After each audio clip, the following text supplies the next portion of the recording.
Welcome, everybody. We are recording our event tonight, which is Mission Hospice's author series with Barbara Karnes, who is an amazing nurse, a hospice nurse for many years. And before I introduce Barbara, I just want to say a couple of housekeeping things. We are recording this. If you're not interested in being part of our YouTube video channel, please do take a minute to just turn off your video, which you can do by moving your cursor to the top or bottom of your screen and just clicking on that little camera icon.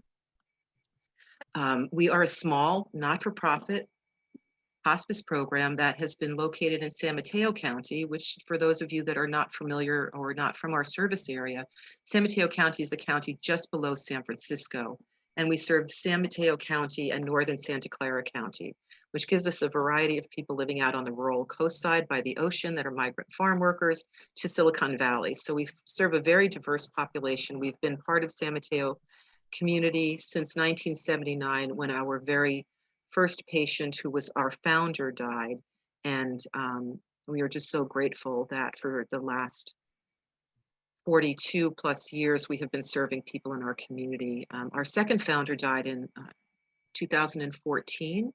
And she had watched, she was 103 when she died, and she saw the benefit of Mission Hospice serving hundreds and hundreds and hundreds of families during the time that she was with us. So welcome to our volunteers. I see a number of our hospice volunteers here, some of our community ambassadors, people from our local community, and people from afar. And I'd be very grateful to anybody that would like to put up in the chat where you're zooming in from. It's fascinating to see just how far and wide the reach for this community education program has become. Thank you, Trina, for starting.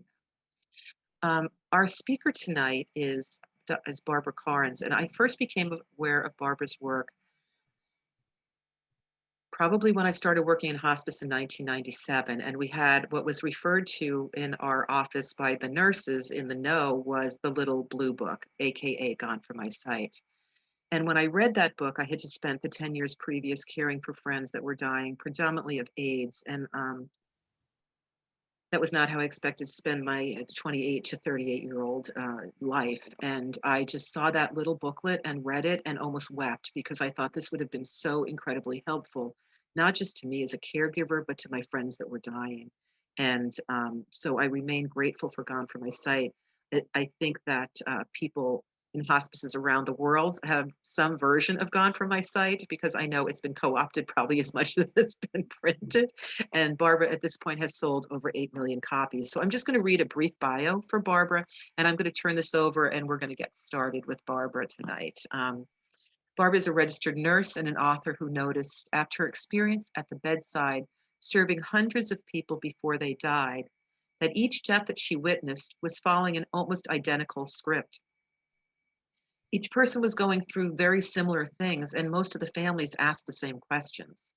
It was after these realizations that Barbara sat down and wrote the little blue book that changed our industry. Gone From My Sight, which takes its name from the poem to which it alludes, has been in print continuously since 1985 and has sold over 8 million copies, which is remarkable. It's been co-opted and copied and imitated, even as Barbara continues to publish and travels, not right now, lecturing and speaking to organizations around the world. This is the original source for anybody that has that laying around your office. Barbara's dedicated the last 35 years of her life to education, caring, and comforting the dying and people and their loved ones. And everything that she has learned that has been of value is now in her book. So Barbara, we are so grateful to have you with us this evening with Mission Hospice. And we're going to be together for folks just to know we are going to have about an hour of Barbara talking about her work and reading to us from her books. And then we will have an opportunity for people to ask questions. And in the interim, if Barbara's addressing something that comes up for you and you would like to ask a question, please feel free to put it in the chat with just the preface that says question. And then when I'm going through the chat, I'll be able to find the ones that you are looking for. And there will be an opportunity, and I'll let people know at that time how to raise your hands and ask questions yourself, because I know Barbara would love to have a conversation with more than just me this evening. So Barbara, if you would just go ahead and introduce yourself. And my question, I guess, to start us this evening is, I've just been such a big fan of your book, and we just talked, I read a little bit about how you came to write this, but I'd be very curious in those early years of hospice. It just became a Medicare benefit in 1984, and the next year you wrote this book. So I'm very curious, really, what prompted you, if there was anything really specific, and what was it about being at the bedside of people that were dying that was of interest to you as a nurse in those early days of hospice? And I am going to remove myself from being spotlighted and just give you the floor. Okay, this should be fun. Hi, everyone. I think we're going to have a good hour and a half. All right. When I started in, well, actually, I started in 1981. Um, no one really understood dying. You know, when someone was in the hospital, they were and dying, they were at the end of the hall, and no one really um, paid any attention. We didn't know how people died. We just knew that death occurred, which we tried to avoid at all costs. But it was being at the bedside of patient after patient after patient that I learned there was a process that people there was only two ways to die. That was either gradual or fast. You either got hit by a truck and were dead, had a heart attack, suicide, alive 1 minute and dead the next, fast death, and there's no process to that, or gradual death. And gradual death was from disease or old age. And I noticed that all my patients were doing similar things. And that's, when I realized this is how people die. So one night I was on an on call, probably 3 o'clock in the morning, and I'm with the family in the living room. And the mom, who is the patient, is in the bedroom. They've called me, they were scared. So I'm explaining to the family what mom's doing, that what she's doing is normal, natural. This is how people die. And as I'm talking, one of the daughters was taking notes. And I thought, oh my goodness, what's wrong with this picture? She should not be having to take notes. So that weekend, before computers, sat with a yellow legal pad and pen and wrote down what I wanted families to understand about dying. So that, because taking care of people at end of life is different than taking care of people who are going to get better. But if we don't teach them the difference, then our work is judged by how people get better. And so my focus was, I want people to understand that mom's doing a good job, that this is how people die. Nothing pathological is happening.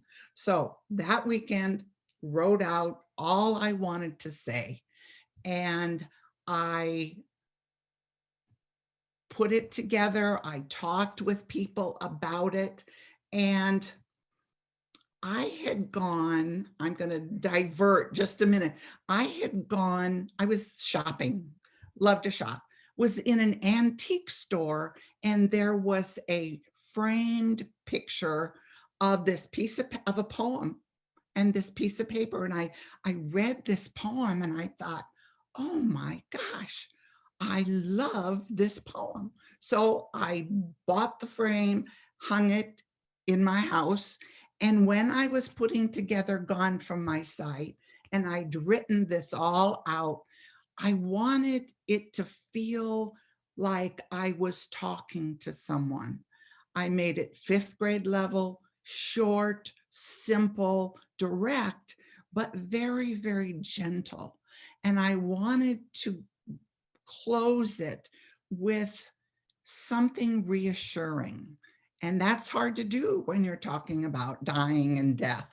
And so I put that poem, and on this frame, it said anonymous. And so I thought, okay, it's anonymous. I can use it. So let me see if I can find it. I wrote the poem, which I'll read in a minute. And I had the wife of a patient. He had died and we stayed friends. And we went to lunch one day and I said, I've written this book that I want people to use to understand what's happening. And would you read it for me and tell me what you think? And she read it and um, thought that it would be very, very helpful. And she said, I think you ought to call it Gone from My Sight. And oh, okay. And so that's where the name came from, was Dear Betty.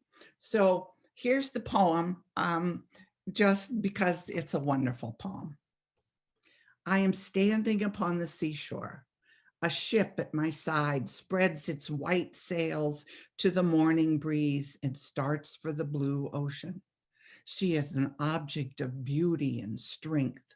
I stand and watch her until at length she hangs like a speck of white cloud just where the sea and the sky come to mingle with each other.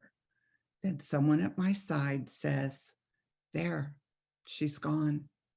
Gone where? Gone from my sight, that's all.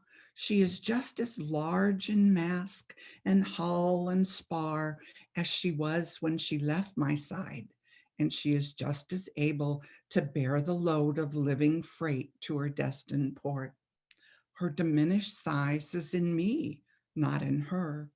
And just at the moment when someone at my side says, there, she's gone, there are other eyes watching her coming and other voices ready to take up the glad shout. Here she comes.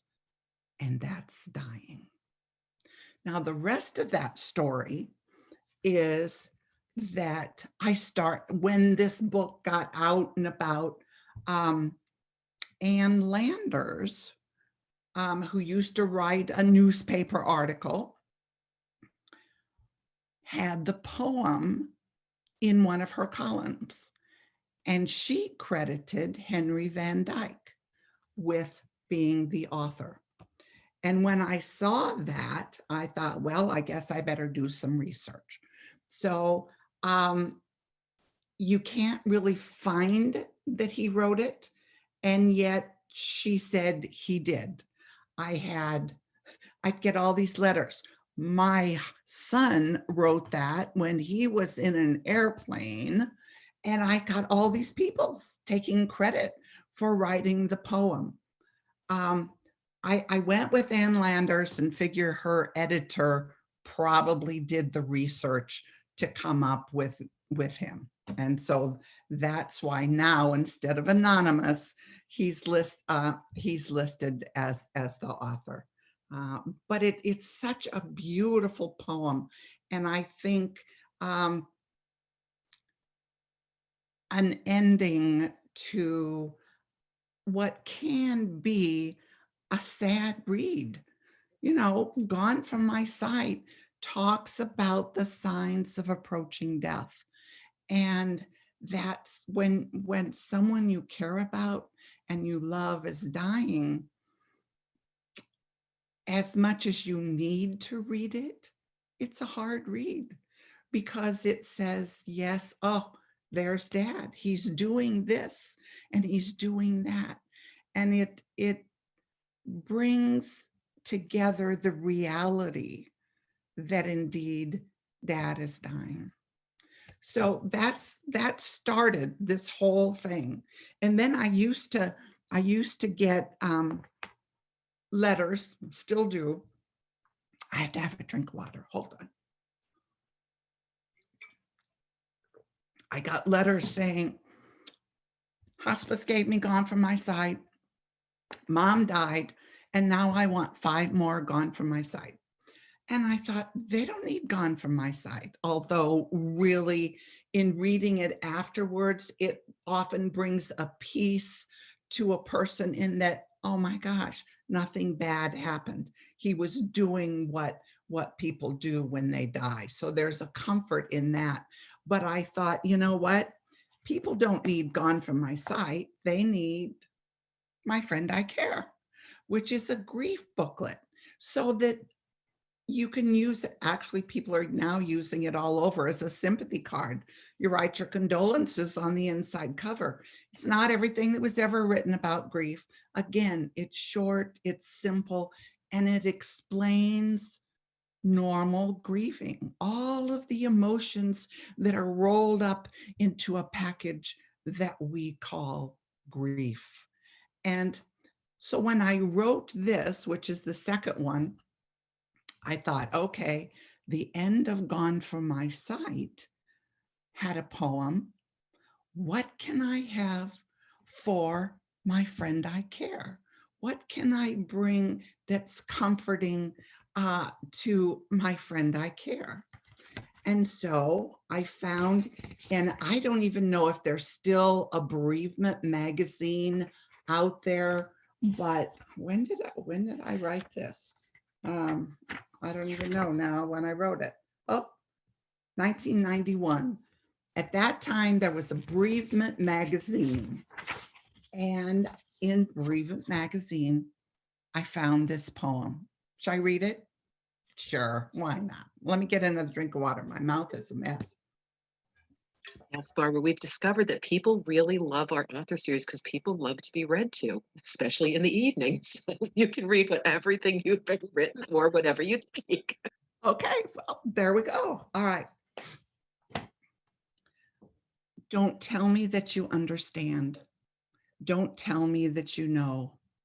Don't tell me that I will survive, how I will surely grow. Don't tell me this is just a test, that I'm truly blessed, that I've been chosen for this task apart from all the rest. Don't come at me with answers that can only come from me. Don't tell me how my grief will pass, that I will soon be free. Don't stand in pious judgment of the bounds I must untie. Don't tell me how to suffer, and don't tell me how to cry. My life is filled with selfishness. The pain is all I see, but I need you. I need your love unconditionally. Accept me and my ups and downs. I need someone to share. Just hold my hand and let me cry and say, my friend, I care. How beautiful is that? Is that just so that was my second book. Then hospice, when I was a hospice nurse, my goal was to be with the family at the moment of death. We didn't have Medicare with regs. We didn't have wage an hour that said you can only work so many hours. We were there at the moment of death. Our families knew to call us. I slept many a night on the floor or in a chair beside someone's bed or on their sofa. And then Medicare got hospice, got Medicare, hospice got Medicare regulated. And being at the bedside at the moment of death became more and more difficult and less frequent. And when, and I still feel that our goal in end of life work is to be with the family at the most scary, vulnerable time. And that's the hours to minutes before death. And we can talk, we can educate, but it doesn't take the place of someone there during a really, really scary, emotional time. So I thought, all right, if families are not going to have the support that I think they should have, then I'm going to have to write something to guide them. And that's where the 11th hour came from. Hopefully, the 11th hour and gone, whoops, and gone from my sight go together. It's not enough to put it in the initial family packet. No, nope. You want to sit down with the family and read it with them so you can talk about it. Because what I hear is, oh, it was in the family packet, but I couldn't read it. And then 2, 3, 4 weeks after dad dies, then they pull it out and read and go, oh my gosh, I wish I had read it sooner. This is information, both of this, that families need to get them through this experience. And so the 11th hour is what the family can do. Gone from my sight says, here's what's going to happen to mom. This is how people die. And this says, here's what you can do while it's happening. It's guidance for a family. I don't even remember what poem I had in here, actually. Do I have a poem? Yes. Okay, this will tell you how often I've read this. Walk with me to the water when it comes my time. What we say will not matter. Just keep your hand in mine. I'll cross the water by myself. I know that's what I must do, but the chilling sting won't be felt because I walked with you. And this poem came from a woman who sent me a letter saying, I had gone from my sight when my husband died, and I wrote this poem that I want you to have. And so I then wrote her and asked her if I could use the poem. And she said, of course. So that's where that came from. Hospice over the years has begun taking on more and more people that have dementia. And dementia doesn't play by the rules. I'm going to go on a limb here. I'm going to say it. Dementia not playing by the rules. You can't tell if a person has entered the dying process until food becomes an issue. They can withdraw for years, and they will. They can sleep 24/7 for years and not be in the dying process. It isn't until someone with dementia as their only disease process, it isn't until they forget how to eat that they truly enter the dying process, because that's the gas we put in the car. If they're not going to eat, put the food in their mouth, they forget how to swallow, they don't chew, they're choking, then they're appropriate for hospice. But hospice is filling a void in our healthcare system, in our reimbursement, in our services. Hospice is stepping into this void. I personally think most of the time they don't belong there, but it is our medical system that does not provide care for people with dementia. You have to have money. And in facilities, taking care of someone with dementia is 24/7 work. And it is our caregivers that we're destroying. They're breaking down. We're putting so much responsibility on them. And as a healthcare system, we need to come up with some way to support those caregivers. It's not there yet, but I wrote a book. And in this, it explains how dementia doesn't play by the rules and what to look for once the person does enter the dying process. And that came out in 2016, because that's when it became really apparent that hospice was taking on more and more people with dementia. And then 6 months later, they're having to discharge them because they weren't really in the dying process in the first place.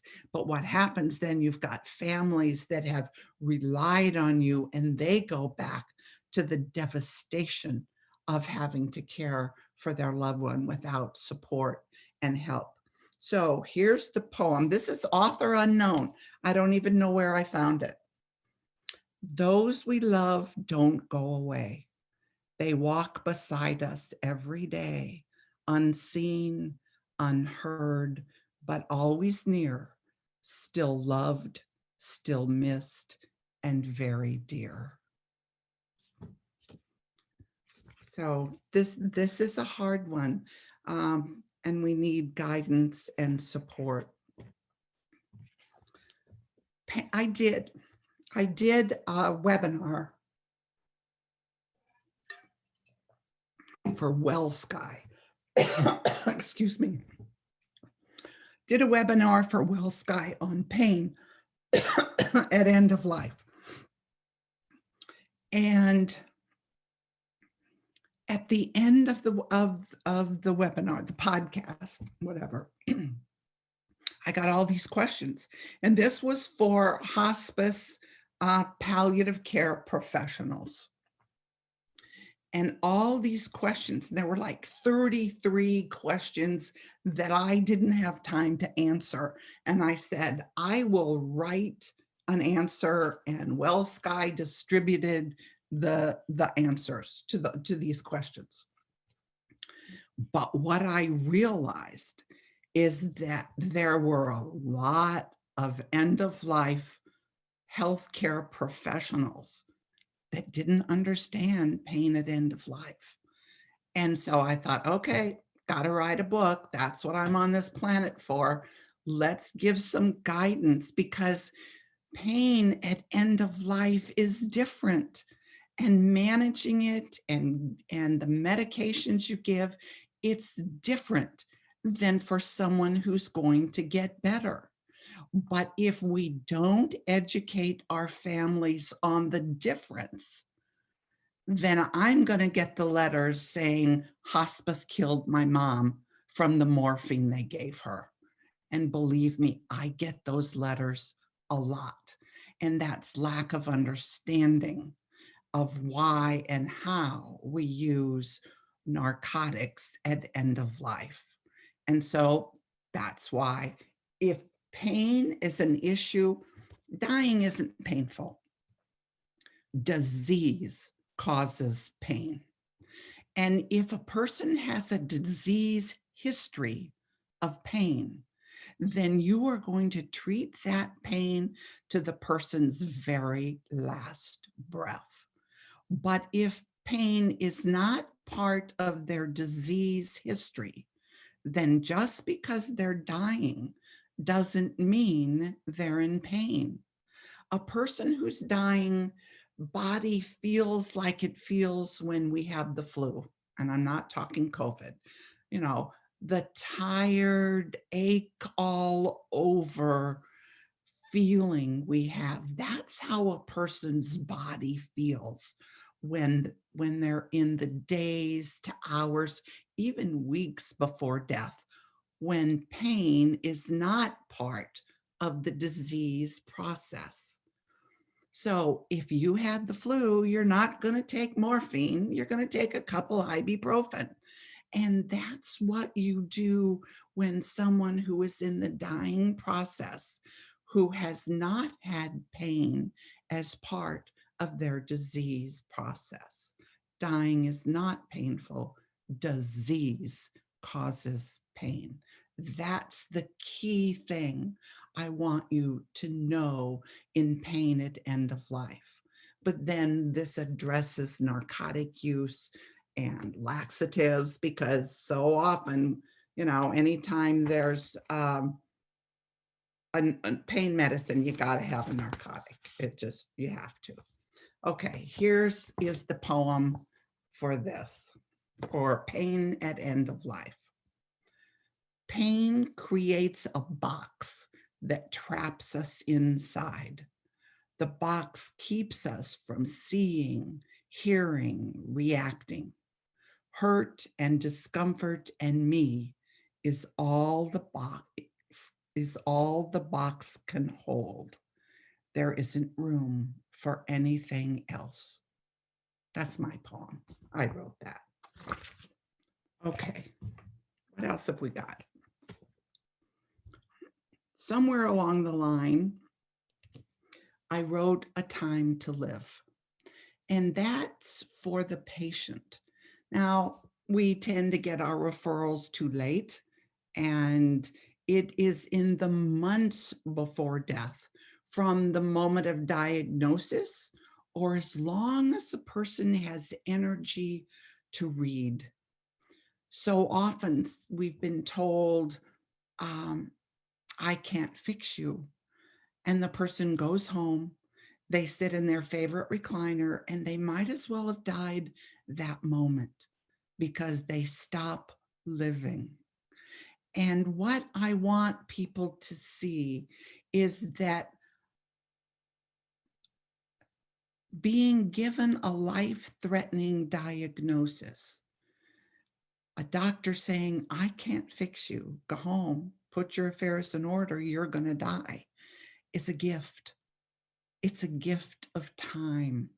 It's a gift, an opportunity to do and say that which we want to do and say, to have interactions with others, to put our house in order, to really look at life and have control and to do what we want to do instead of sit in that recliner.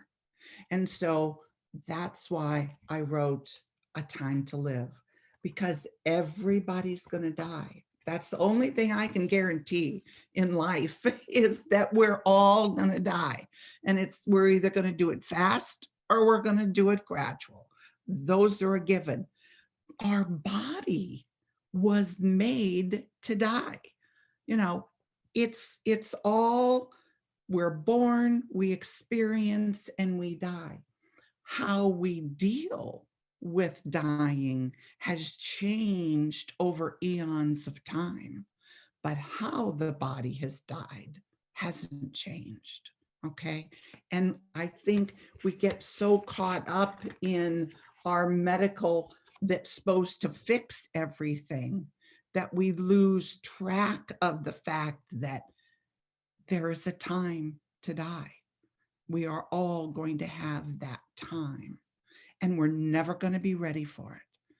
You know, we're never going to be ready. So here's the poem. Actually, it's from the Bible, but it's for everything there is a season and a time for every matter under heaven. If I could sing, isn't this a song? Didn't someone record this? I can't sing, so I'm going to read it. Can't carry a tune if I wanted to. A time to be born and a time to die. Actually, I want you to know I hear that tune in my head as I'm reading this to you. That's funny. A time to plant and a time to pluck up what is planted. A time to kill and a time to heal. A time to break down and a time to build up. A time to weep and a time to laugh. A time to mourn and a time to dance. A time to cast away stones and a time to gather stones together. A time to embrace and a time to refrain from embracing. A time to seek and a time to lose. A time to keep and a time to cast away. A time to rend and a time to sow. A time to keep silent and a time to speak. A time to love and a time to hate.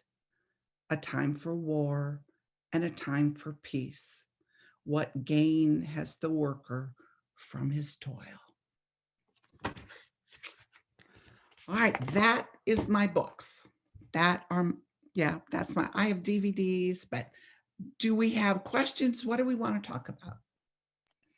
Barbara, gosh, thank you so much. So the Birds and also Peter, Paul, and Mary did that song. It was called Turn, Turn, Turn, but it's based on Ecclesiastics, and I don't remember the number or the verse, but yes, it's beautiful. So, and somebody put in the chat the link to it, so you can click on there and they could sing it for you. um, so there was a question earlier here that I want to get back to, and let me see who asked this question. Um, Let me see if this is the first question. And if people have questions that they would like to ask, I just want to tell you that you can go to the bottom of your screen or the top if you're using an iPad, and you will get what they call the floating toolbar. And either if you have a newer version of Zoom, click reactions and you'll have an opportunity to raise your hand. Or under participants, there'll be a button to push for raising your hand. And the benefit to that is I can't see you all. I can only see 4 people across the top of the screen here with Barbara. And so this allows us to see who's raising their hand and also what order people are raising their hand. So thank you, Trina. We'll get back to you here. And I'm going to ask Barbara this question that Robert Smith asked. Why are unpaid hospice volunteers not given more training on the spiritual component of the dying process? We get ample training on safety and legal components, little on being spiritual, yet not intrusive, not pushing my faith traditions on dying people. To be trusted and welcome when dying is life's greatest honor. And Barbara, for sure answer that. I would say that in our hospice program at Mission Hospice, um, we do train people on spiritual care in hospice, and the spiritual counselors are available to our volunteers anytime. But it is definitely interesting, Barbara, if you want to speak to that. The spiritual care folks are the unsung heroes, and the home health aides are the unsung heroes in hospice care. It's true, they are. Um, that it's an interesting question because spirituality is such a thin line to walk. And we have to be so careful, particularly surrounding end of life, is when our spiritual beliefs tend to come to the forefront. And that's because we're looking at our life and what have I done, and we're judging ourselves according to our belief system. And going out on a limb here, I believe that it is not the volunteer or the nurse or the social worker's place to bring up spirituality. We are not trained in dealing with this very sensitive subject. I have people that get into end of life work because of their religious and spiritual beliefs, because of their wanting to help, and do I say save people? And what I've learned about beliefs as end of life approaches is that we are not open to other people's beliefs as death comes. We spend our life working really, really hard developing our own belief systems. And as end of life comes, most people will hold on to the belief that they worked hard to earn, to develop, to make sense to them. And they're not going to be open to someone coming in and saying, have you thought about looking at it this way? Our job is to support people in their belief systems. And if someone believes in pink elephants, that they're going to come in and carry dad off, then I'm going to be the one that holds the door open for those pink elephants. I am going to support the family in whatever their belief system is. Can I tell you a story? I took care of, I got a referral. The daughter calls me, adult daughter, and she talks to me on the phone, and we're going to set up an appointment for them to come on to hospice. And the daughter says, Dad needs hospice. And this is a time when we got referrals months before death happened, 6 months, 4 months. That was the average length of stay. So we really had time when the patient was talking and interacting and processing. So the daughter on the phone call says, I would like hospice for Dad, but I want to tell you that Dad and I are both atheists. And if you're going to come sell us God crap, her words, then we don't want you. And I said, well, I'll tell you, Linda, I don't have to talk about God crap at all. And, topic isn't going to be there if you don't want it. And so she said, okay. So for like 4 months, I took care of both of them, and we never talked about spirituality or God or anything. Well, he ended up in the hospital. Sorry about that. Didn't want to see it happen, but that's where he ended up. And I visited him in the hospital, and he was getting much closer to dying. And on this visit, he said, Barbara, what do you think happens when someone dies? So I told him what I thought happened when someone dies. And he said, wow, I hope that's true. And, we went on, and I left there. This is before we had cell phones. I immediately went to a payphone, called the daughter, and said, Linda, your father asked me what I believe happens when someone dies. This is what I told him, and I wanted you to know. And she said, well, whatever Dad wants, that's okay. I'm okay with this. Well, I'll tell you, I know for sure that if that had happened 3 days or even 3 weeks after I began taking care of him, she'd have thought I was selling God crap. I know that she would have. The rest of that story is that she had one of the most meaningful funerals I have ever attended. She had family and friends, and me included, each read something and share. We each got up in front of the casket, and I read a story that I had found. Other people talked about relationships.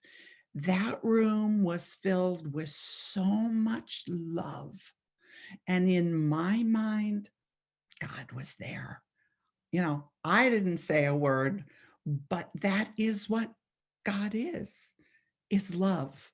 And it was one of the most beautiful services, and a lot better and more meaningful than a service that I attended in a church where the minister said, I'm sorry, John isn't going to be with us in heaven because he didn't accept Jesus.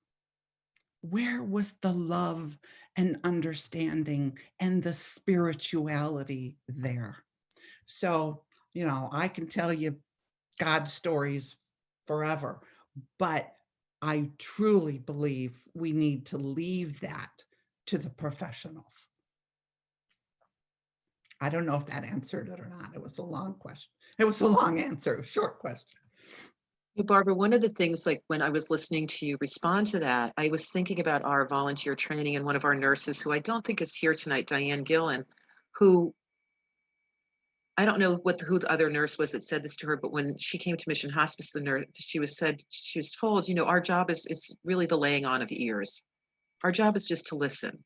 And I feel like in terms of spiritual jujitsu, or, that's the team that is very adept at that, just listening. And I think that that's a training that we can all have, and I know that we did train people in our volunteer programs around um, active listening, to really be able to listen to hear what somebody's saying, because to be received just to be received wholly in whatever it is that you're saying, is such a beautiful connecting experience. And for me, when I think of spirituality, I think of the things that connect us to each other or in the world that we live in. And so it's just so beautiful. And I hope that the person that asked that maybe can go back to the volunteer coordinator that they work with and just maybe get some training around more training around listening or spiritual traditions. But I agree that that's a very rocky road to navigate, and to do it as a person that's not trained there, um, to do more than just deeply listen might do more harm than good for people. But I love that story about the gentleman asking you 4 months in about what you believe. My father, on his deathbed, he had 5 children, and all 5 of us had different spiritual traditions, and he had raised us as Catholics, but he had sort of abandoned that for many years. And I remember telling him, "Oh, well, the Catholics are praying, and we have these people doing this tradition, and this other group is doing this tradition." And he's like, "Do we know any Jewish people? What do they do in this situation?" And my mother turned around and said, "Do we have born again Catholics? Is that a thing in our religion?" I said, "Not unless you're dying.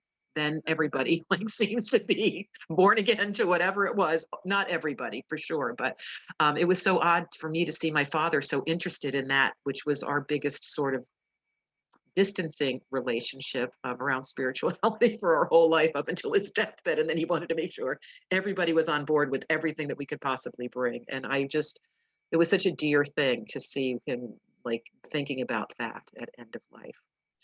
Trina has her hand up. Trina, did your hand go down? It just felt rude to keep it up, even though it's Oh, no, virtual. no, no, please keep it up, because so Trina, if you put your hand back up, please, because then I can spotlight you, if you're okay with that. So it looks like you Okay. and Barbara are speaking with each other.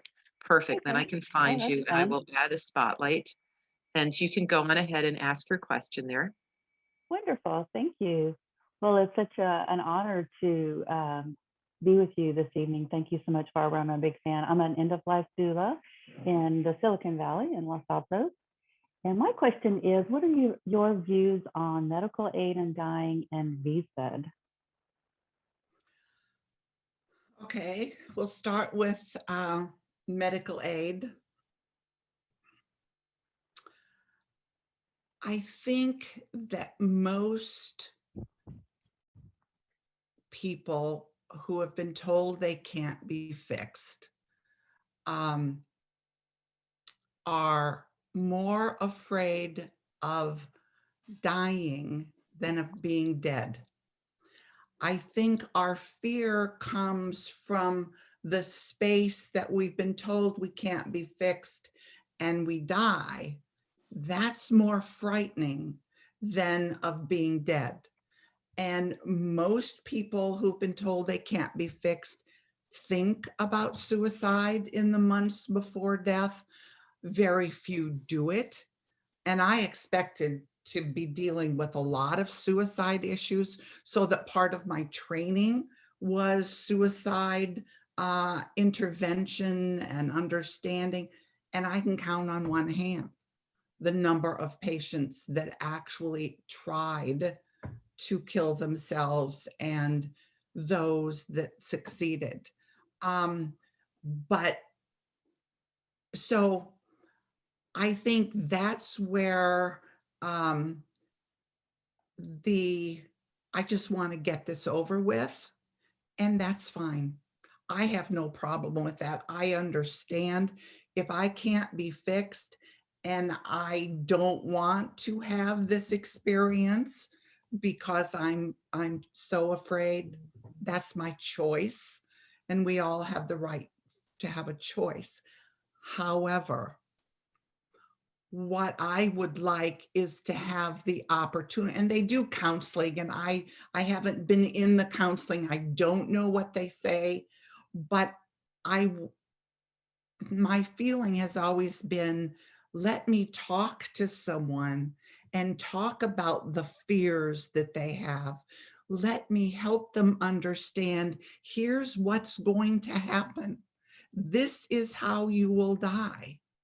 and that dying isn't painful, that you're going to sleep through it, but to guide them through the dying process. And that in itself will neutralize the fear, or some of it, that is making the person go, look, I don't want to play this end game. I'm going to jump from now to actual death. And that's okay. And I will support them. I just want people to understand and be able to talk about it. Now, the voluntarily not eating, actually, the body, as part of the dying process, automatically does it. It, part of the dying process is months before death, we cut back and we stop eating.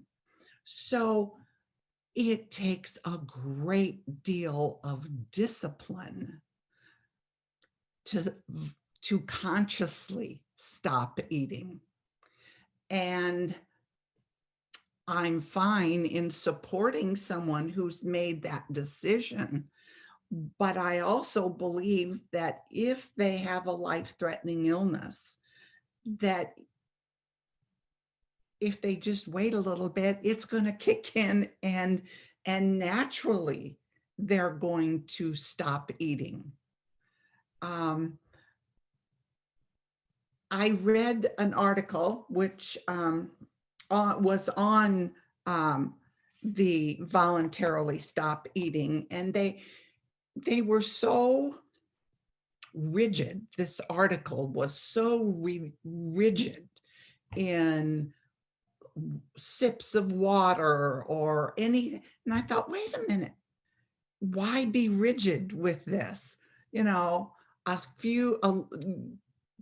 Some moisture in your mouth is not going to increase how long you're going to live. A frozen grape to suck on is not going to affect death coming any later from not eating, and yet it can provide a great comfort. And so if someone decides they want to do that, then I will certainly support and guide them and nurture them through it. But if they want some water, or if they're having trouble with the dry mouth, then I'm going to say, maybe you want that frozen grape. Maybe you want a popsicle. It's not going to make their life end longer. What do you think? Yeah, thank you. I think from what you've written in your book, as well, is that as caregivers, we have to be careful about pushing food and drink and water when they don't want it. Thinking that that's the right thing to do. So absolutely. And this just popped into my head, so I'm going to say this.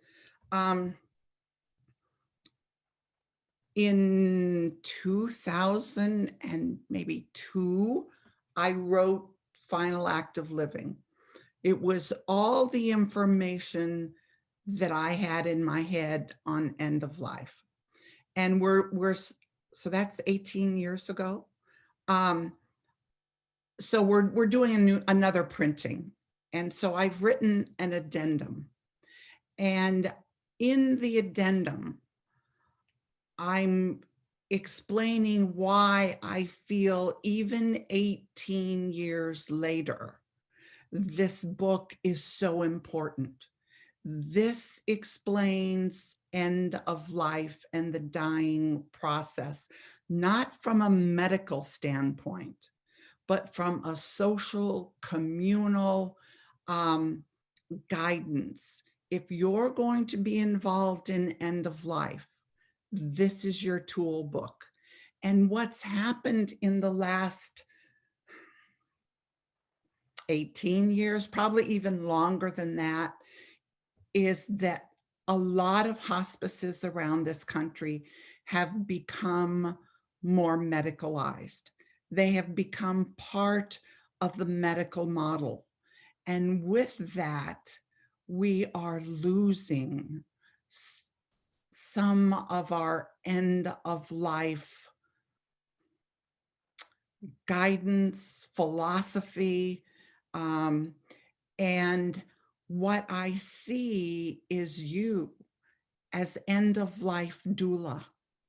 You're my bright shining star because you're the one that's going to be at the bedside in those hours to minutes before death, where a lot of, I'm not saying all, but a lot of hospices aren't. You're the one that's going to be outside of the medical model. You've got to know the medical aspects of dying, but your emphasis is the psychological, the philosophical, the supportive, I don't want to say hospice does nurturing, but presence is in itself a nurturer. Oh, I like that. I just made that up, but I like that. And that's where you, as an end of life doula, where your role is. And as I was proofing this to say, do I really want to reprint it? I do, because this is the original hospice philosophy. And we're losing that throughout this country. We've got some, mission's one of them, that's hanging in there, but we're losing the basic hospice philosophy. And it is up to you, end of life doulas, to transition volunteers, to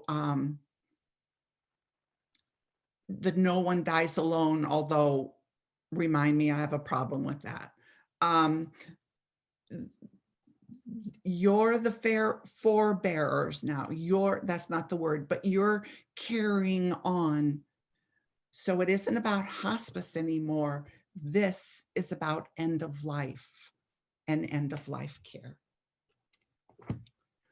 What was the name of the book again? The Final Act of Living. Thank you.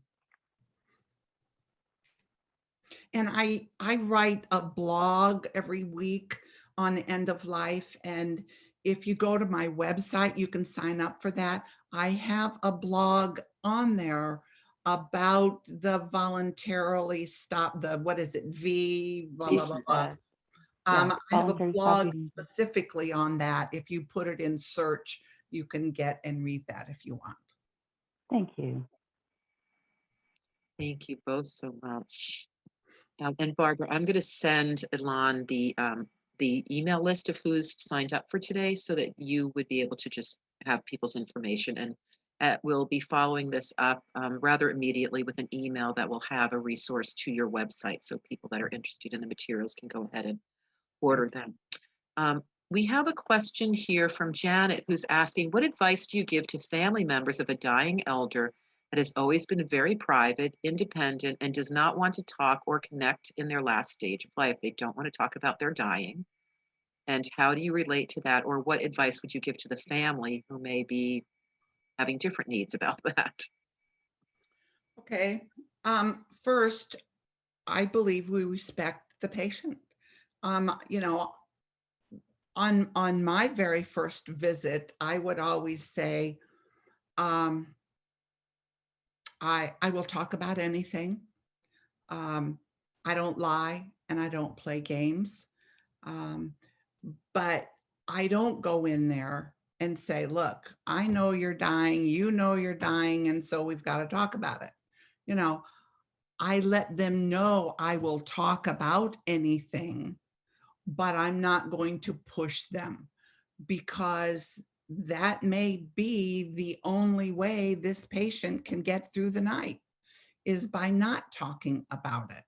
Now, because they're signed on to hospice, they know.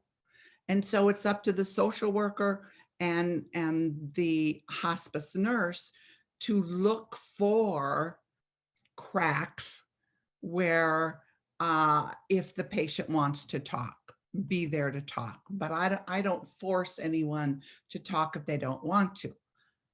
However, if there is a family member that is having a really difficult time and says, look, I've got to talk to dad about this. You know, I know he doesn't want to talk, but I have to. Then my recommendation is you go in and you sit down with dad by the side of the bed and you say just that. You know, dad, I don't know. I know you don't want to talk about this, but please, just once, talk to me. Then we won't talk about it anymore, but please, I need this. Honesty and being real with people and telling them how they feel, that's what we're trying to facilitate with families and patients. That's part of our job, is to give them the courage to go in and say that to dad. Now, dad may turn around and yell and say, I told you I don't want to talk about it, and I'm not going to talk about it. And you go, okay, you know, and know that you tried to talk. And that's when you call the hospice social worker and say, help, I need to talk to somebody. And that's what our social workers are good at. And that's so we use all of our tools, but I truly believe we respect where the patient is. But we also have to respect what the family needs, and then we try and sync that together. Beautiful. Thank you so much, Barbara. Somebody had a question about just the title of the dementia booklet. What was the dementia booklet called? How do I know you? Thank you. And I chose that title because it really is twofold. How do I know you can be the patient, but it's also the family. How do I know this person? This is not the person that I have known. So it's twofold. How do I know you? Thank you. Karen asks, Karen is one of our beautiful volunteers. In your blog this week, you discussed purpose. How do you advise patients who have lost their sense of purpose and meaning? It is so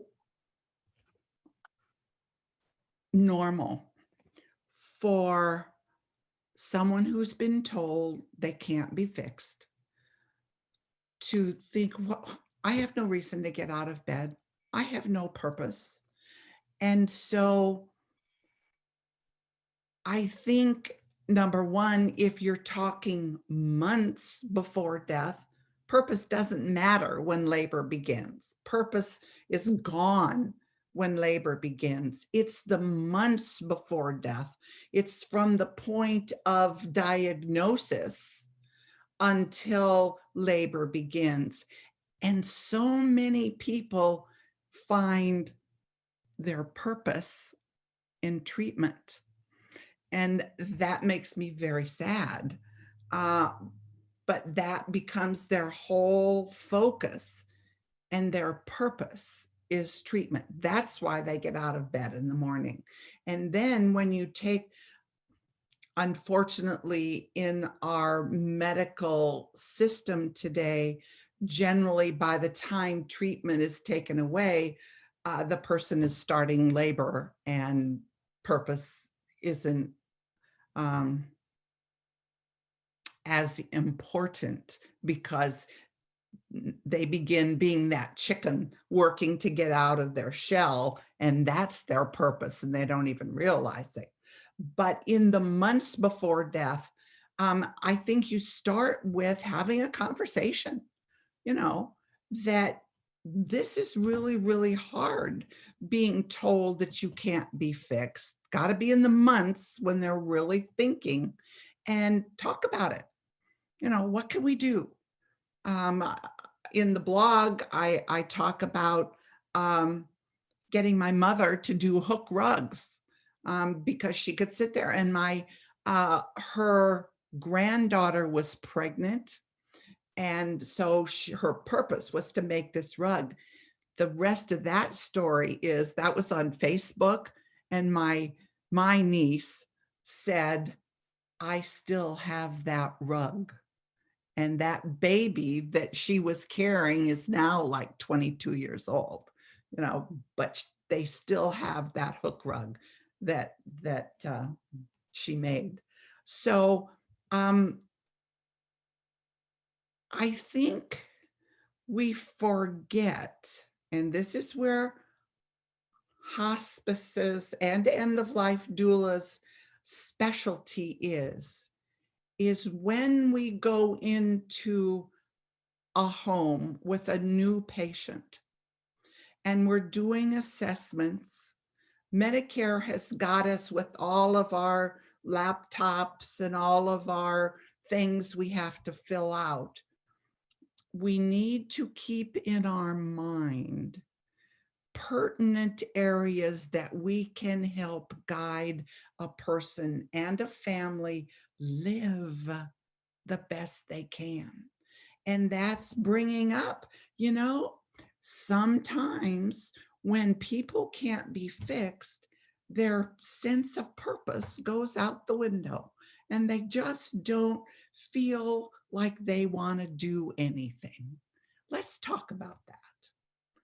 Get the conversation going. You can only do it from the point of diagnosis until labor begins, because they're withdrawing and sleeping more, and they lose that at some point. Thank you, Barbara. That reminds me of a story. One of the fellows, he's now our director of volunteer services, but one of the first patients he visited was an older gentleman who had always been the patriarch for his family, for his children, his children's children. He was a very accomplished man who could do lots of things. And when he was given a terminal diagnosis and was recommended, hospice was recommended to him, he was just despairing. And I remember hearing this story about Craig saying to him, well, why would this be any different than the rest of your life? And he didn't understand. And he said, if you've been the leader, if you've shown your family how to build this home, how to do all of these things, why would this be any different? Why wouldn't you continue to show your family how it is to die? Because that will be the most valuable lesson and the thing that will outlast all the other things that you've taught your family. And that changed that man's entire dying experience, because then he was able to open up and let people in, because it wasn't for him, it was for them. So it was very interesting. It was a beautiful question. And why would this be any different than what you've done your whole life? You're the same person. This is your opportunity to show people in your family that you care about that here's a way to do this. And yeah, I still get goosebumps when I think about that. That's beautiful. Oh, thank you for sharing that. That's beautiful. Yeah, and how meaningful that kind of a conversation can be for so many people that just hold that feeling that now they're dying. We come from a society that is so busy doing. We get our value from what we do. Who we are is dependent on what we do. And that's just a false narrative, really, which is interesting. Like you see that at end of life and how ill-equipped we are to just be ourselves and let that be enough, that we can just be loved and cared for because we've had this whole life and we're connected to other people that want to extend that to us.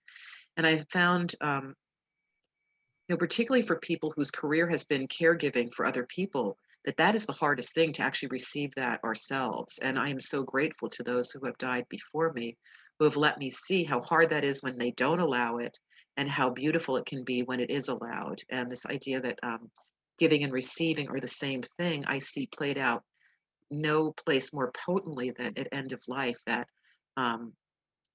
I've just been so grateful, even though people have misinterpreted. Walking into the room, I would hear a lot when I was with my friends, particularly when they were dying of AIDS, of other people coming in and just saying things like, oh, you're so lucky Susan's here and she's doing this and that. And I would turn around to them and say, you have no idea what's actually happening here. He's allowing me to be here for his end of life experience.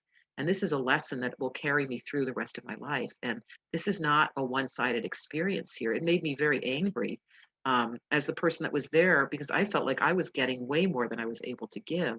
and that kind of is not acknowledged, the value that people that are at the bedside gain by people that are dying or sick, allowing them to be there and see, here's a way that we navigate this. This is the way I'm going to navigate this. It allows you to make decisions in your own life about, oh, that looks great, or oh, that's at the top 10 list of ways I do not want to go.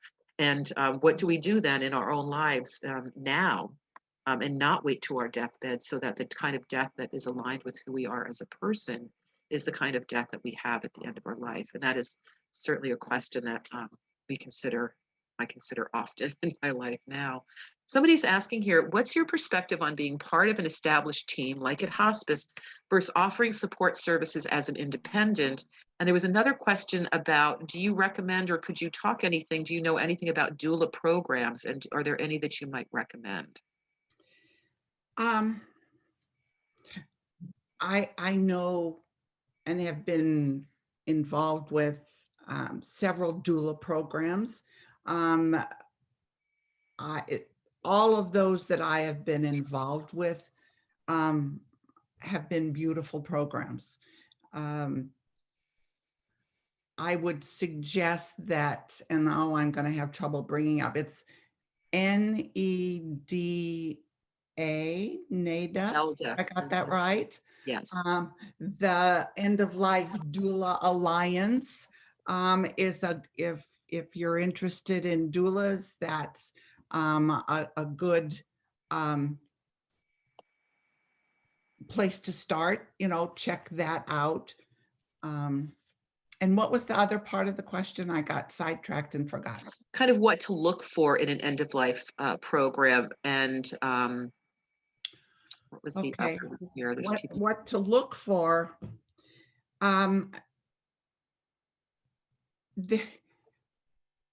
Even though you're not as an end of life doula or a transition volunteer, or Stephen's ministry, any or parish nurse, the focus really isn't on the medical, and yet you need to have the knowledge so that you can support the family as well as the person.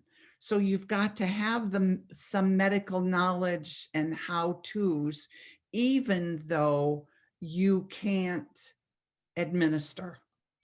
And so in a program, you're going to have to, oh boy, that's such, I can't, I mean, we're talking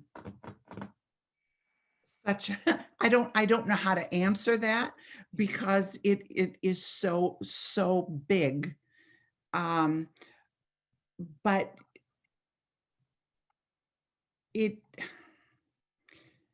you have to have spiritual knowledge, yet you have to know how not to use it. You have to have medical knowledge, but you have to know how not to use it.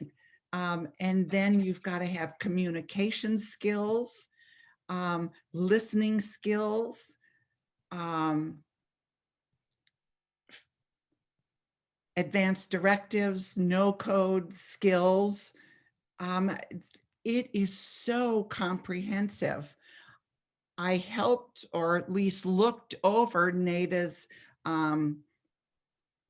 test that they have, which was very comprehensive. And I have not looked at individual end of life doula classes. But again, I'm going to go back to this will help provide a really good foundation, whether you're hospice or end of life doula, or Stephen's ministry. Thank you, Barbara. Thank you. There's very well, I'm sorry. That's okay. And I think, it's like, it's expensive to get trained as a doula in most cases. So it's really such an individual choice. And I think people just looking at different programs, there's a lot of information on the internet, just to look at the different programs to see the one that suits you best and look at the material that they're teaching and see if that really sort of lands with you, because it's a very individual choice. Charlie, I'm going to come back to you, but there's just one question here that Barbara said. Maria is reminding us. Barbara asked to be reminded about her views on No One Dies Alone. So that is one question. I have a funny story about that when you get, if you would like to answer that, Barbara. And there was one other question I missed back here, but I don't think it's about No One Dies Alone. So I'll go find that when while you're responding to this. Oh, so the other person asked, what are Barbara's views about what happens when we die? So maybe if you can address those two questions, and you can feel free not to, you don't need to answer that question if you don't feel like that. But yeah. So your view on No One Dies Alone, and what are your views of what happens when we die? And then we'll get to Charlie's question. Okay. No One Dies Alone is a great program. However, the person that's dying doesn't really need someone there. They're this little chicken working to get out of their shell. They aren't even going to know or care if someone's there. Their job is releasing from their body. But who needs guidance, who needs support, who needs someone there is the family, is the significant others.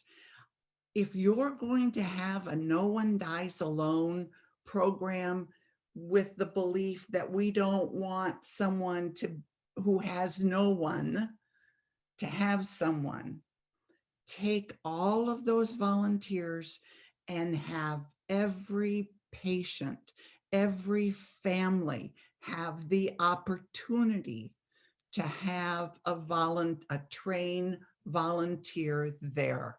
It's the family that you don't want to be alone.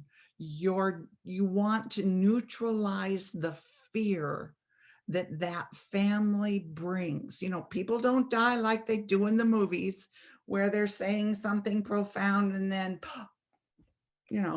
they're making noises, their coloring is off, they're doing all sorts of things that family will carry with them forever.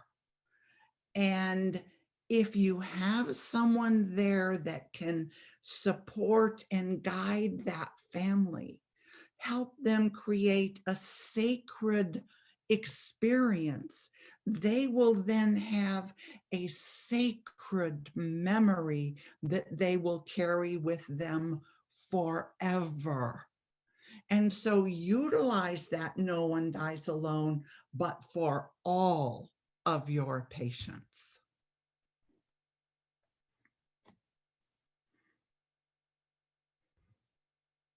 Oops, I don't hear you. That is correct. I'm terrible at this. After a year, you'd think I'd be better at unmuting myself.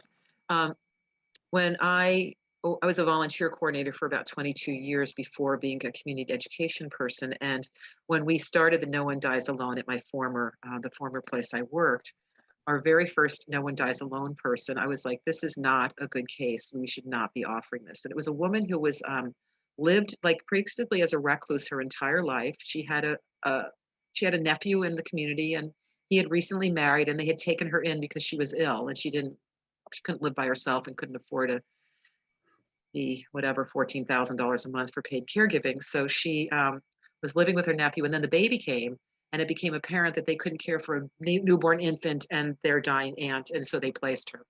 And they felt so guilty about it that they called the social worker and the spiritual care department and said, she's going to die. We absolutely need No One Dies Alone. And I said, has anybody asked her what she wants? We need this. This isn't what we need to do. She's alone.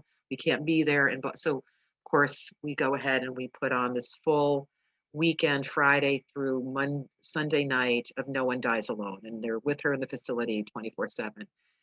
She died 15 minutes after the last person left me. She was just like, I just kept thinking, oh my God, she's been a recluse her whole life. If she wanted to be around people, she would have started earlier. And I think with the very best intention, we had to really take a look at. I realized that we were sort of taking care of the family's need at that point, but we should have been at their house doing Nobody Dies Alone and let her die in the facility where she was perfectly fine to be alone in her room and quiet and by herself. I tell that story very often when people talk about No One Dies Alone, because I think it's a beautiful program for people that really need it. It's an imposition for somebody that really just wants to be by themselves, which some people really do. And so, Well, Charlie, oh, go ahead, Barbara. we die the way we've lived, and we die according to our personality. So of course she waited till the person left before she died. You know, we've got limited control over the time that we die. So you put those three things together, and it's, of course she died when there was no one there. Thank you, Charlie. Do you want to go ahead, and before I'm going to add you as a It's spotlight? only a few minutes, because my question was the No One Dies Alone. And that's the reason 4 years ago I started volunteering at Stanford, and that's what got me to volunteer, because it made me think of if I don't get emotional, if when I'm on my deathbed, I don't want to be alone, you know. And I've spent many a nights staying over with patients. I don't sleep though, because I want to be there if, you know, when they go, you know. But I have been in situations where, you know, I left, and then my intention was to come back later that night and stay with them the whole night. This just happened a month ago, and when I got there at 8 o'clock to the nursing home, the gentleman had passed away, you know. And so sometimes, and I don't know if I heard it from Barbara's literature, because I carry your literature in my to-go bag. All, you know, all your pamphlets and stuff, I pass them out, you know. I sometimes read them while I'm sitting with the patient, just to reread them, you know. And, you know, I've heard, and it's probably from you, Barbara, that, you know, sometimes that's when the people will go, you know, when the family's out of the room, or when the person that's sitting with them is out of the room, you know. You never know. You just never know, you know, when they're going to go. And sometimes it bums me out if I spend a whole night there and plan on coming back the next night and they die during the day, you know. It's like, son of a bitch, you know. But anyways, I'm rambling on, you know, and I love doing this. I do it also for Kaiser and Pathways, and you know, I get emotional when I talk about it, but when I'm there, my God's taken over, and I'm like there with the patient, you know. So I love it, you know. Thank you. You're welcome. Thank you, Charlie. I'm going to remove her spotlight. Let me go back here, Barbara, and see if we have any other questions here. Somebody did ask, what do you suggest or do you have any suggestions about what we could do to sort of reclaim the hospice Medicare benefit from being such a crazy bunch of regulations that really often don't focus on the person that's dying at all, but on all of these, I know, just all of these things that have to happen. I think it's your comment earlier. I have read so many criticisms of hospice programs about the nurse or the nurse mostly, or somebody from the team not being with the person when they die. I love Mission Hospice because we have nurses that go and stay with patients for 3 or 4 hours. Now that's starting to change a little bit because we are working in an environment now, sadly, that is being swept up by for-profit hospices and having to align our,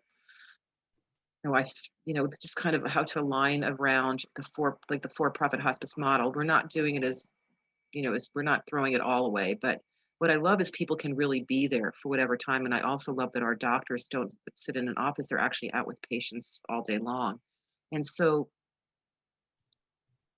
this idea that we have to be so constrained in how we care for people because we have to be like, oh, it's 8 hours and we can't pay time, we can't pay overtime because we are financially strapped here. So we have to send the nurse home, but the person hasn't died yet. And then do we send a stranger or yeah, it's so hard. And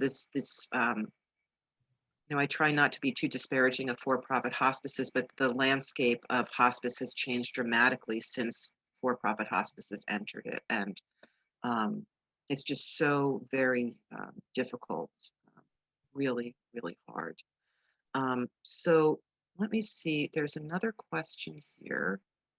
Let's see where it is. And yes, Libby, who is also at Stanford, says that the request often for no one dies alone often comes from the nurse and not the family when the nurse feels hopeless or doesn't know what to do next. And yes, Carmen is mentioning an article that you probably have been asked about, Barbara, that was in the LA Times a couple of weeks ago about the proliferation of, I say they spring up like mushrooms. The LA Times did a expose on the hospice industry in Los Angeles County. And on one road, Ventura Boulevard, there were 66 hospices within a 2-mile period. So anyway, I think that's incredibly crazy. It is. And somebody's just posting here that one of the many gifts that comes with being a doula is that we can determine ourselves how much time we spend and how much, depending on what the family and the patient needs. As a hospice volunteer, I'm much more limited. And yes, I think that is really, really true. When hospice started, it was outside of the medical model. It was addressing needs that people had that the medical model wasn't addressing. And over these last, 40, 45 years, once Medicare got in the picture, once you could be reimbursed for your services, once that reimbursement occurred, then there was more structure to how a hospice was to operate. When money became part of the deal, then home health care agencies and hospitals said, oh, wait a minute, you mean we can get paid for this? And so hospitals said to their home health care director, we're going to have a hospice and you create a hospice. And the hospice was then developed based on home health knowledge and how home health took care of their patients. The hospice, mostly the not-for-profits, outside of the medical model, they didn't use how medical operated. There was a different philosophy, and that was that we're going to help people live the best they can within the confines that their body and disease has put them in. And that we take care of not just a patient, and it's not just medical, it's the family, and it's emotional and spiritual. But when hospitals and home healthcare agencies started developing their own hospices, I believe, and this is just Barbara, you can yell at me for it, I think a lot of that original philosophy that came from Europe, from England, has been lost, has been distorted, has changed. And now, where's my wonderful doula? The doulas are outside of the medical model. They're saying, we're not taking care of our dying the way that philosophy of it is not a medical event, they're stepping in to where hospice has let go, where hospice has fallen short. And there are wonderful hospices out there, but there are a lot of hospices that really aren't providing that original philosophy that we started in the late 70s and in the 80s. It has, we're losing it, and that makes me so sad.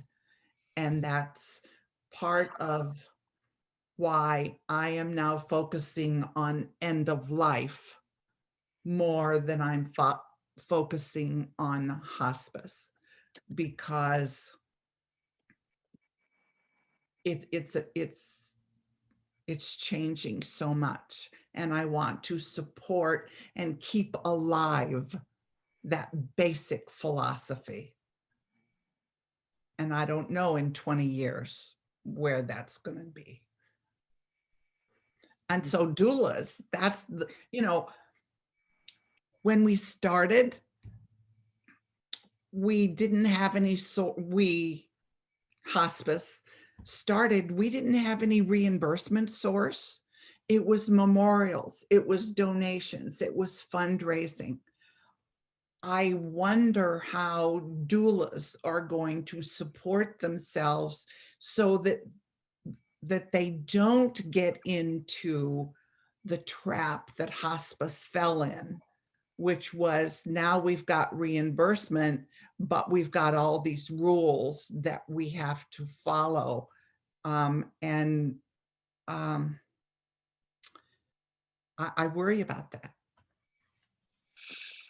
You're not alone, Barbara Karnes, worrying about that. I'm noticing the time, and it is 8:33, so it's time for us to end this. And I'm wondering if you could end it possibly by maybe reading us what your favorite passage is in any of your material that you've written. And I know that's a little bit on the spot, or just something that you think would be helpful for people to understand about end of life. And thank you, Elizabeth Libby, for putting that up there. I wasn't sure what that was. People are asking if there's going to be the opportunity to get the recording. Yes, there will be. I will send it tonight to our editor. I will be gone for 2 weeks and not back till April 13th. And so I will send it out then at that time for all of you. So just know that it will be up on our YouTube channel, possibly before I'm back, but I'll send you an email also to let you know that. And Barbara, I'll make sure that you have a copy of that also, if you'd like. Right. Julia will put it out and about so everyone can hear it. Okay, this is interesting that you asked this. In that I told you I'm rereading this to see about printing, and I came across this. And so I will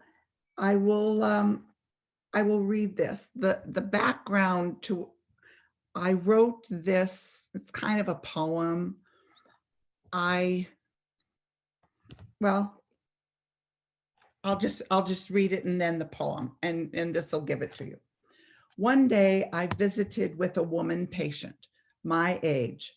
She had children similar ages to myself. We talked for several hours about her anger, that because she would soon be dead, she would never see her daughter graduate from high school, attend their wedding, or see grandchildren. She was so angry at her fate, at being robbed of what she expected from life. She raged and cried and sobbed, and at last just lay spent in my arms. When I left her house, I felt good. I had accomplished something important. From her home, I drove to a hospital to visit another patient. Following that visit, while still in the parking lot, I sat in my car and cried. There was no satisfaction, no sense of accomplishment, only frustration with human carelessness. I pulled out a piece of paper and wrote the following. I share it here as a tool to aid in keeping a clear perspective on working with end-of-life issues. Here's the poem. I work with dying patients. All my patients die. I see grief and sadness and anger and depression. Most is an individual's internal anguish needing to be brought out, to be worked out. Nowhere is it written that life will always be the way we'd like it to be. Dying presents us with perhaps the greatest opportunity for growth we have ever had. This struggle is part of life. It is a learning process, learning to live, learning to die. That is what physical life is all about. There is no pain for me here. Today, I walked into a hospital room. My patient friend was strapped in a wheelchair facing a blank wall. His back turned to a blaring TV in the door. His body heavy and uncomfortable, falling limply over the side of the chair. His arm blue from hanging too long a time at his side. Unable to talk because of a brain tumor, unable to maneuver his body, he was trapped by someone else's hurriedness. Poop on his hands from poop in his pants. He took my hand in his and kissed it. A thank you for getting him back into bed. And my heart cried, here lies my pain, the indignities that need not be in life for lessons to be learned, the indignities imposed upon man by man. Herein lies my pain. How's that? Thank you so much. I've had fun today. I hope that you all enjoyed and learned from this time that we've spent together. Barbara, thank you so very much for being with us. I want to let people know that we have 2 more opportunities this year to see Barbara. On April 15th, which you can remember because it's tax day, and this will be much better than that, Gabby Jimenez, who is here tonight with us, and she is one of our beloved hospice nurses, a blogger, and she's written a couple of books, and she and Barbara are going to be in conversation basically about Hospice 101, like how do people get on hospice? What happens? What's the benefit to being on hospice? And how can people understand better that hospice is not like, oh, well, you're going to come and give mom a bunch of morphine and then she'll die, right? That there's much more to hospice than that. And so I'm very grateful, Barbara, that you're going to be back with us. And yes, thank you. Carmen is reminding us that we have an extra 2 months, an extra month to file our taxes. So that frees you all up to be with us on April 15th. And I believe that's going to be from 1 to 2:30. And there'll be contacts in the email I'm going to send you. On April 8th, we're having a Hospice and Palliative Care 101 with our friends at Seniors at Home and with our beautiful hospice outreach nurse, Chris Rizzo. So you'll be invited to that as well. And Barbara, your website and your books and your DVDs have been such a powerful support to so many dying and to all of us here tonight. And I'm just going to leave you. This is a question you don't need to answer, but if you think about it and answer, you can get back to me on April 15th about it. Somebody here has asked very smartly, Barbara Karnes, why don't you start the Barbara Karnes doula program and train us on how to be with people at end of life? And I would help you and sign up for that. So I'm going to leave you with that. I'm going to turn off the recording. I'm going to stay in the room if people have other questions or things that they would like to ask. And just thank you all for being here on behalf of Mission Hospice. And Barbara, thank you so much. Good night. Thank you for having me. We'll see you in April.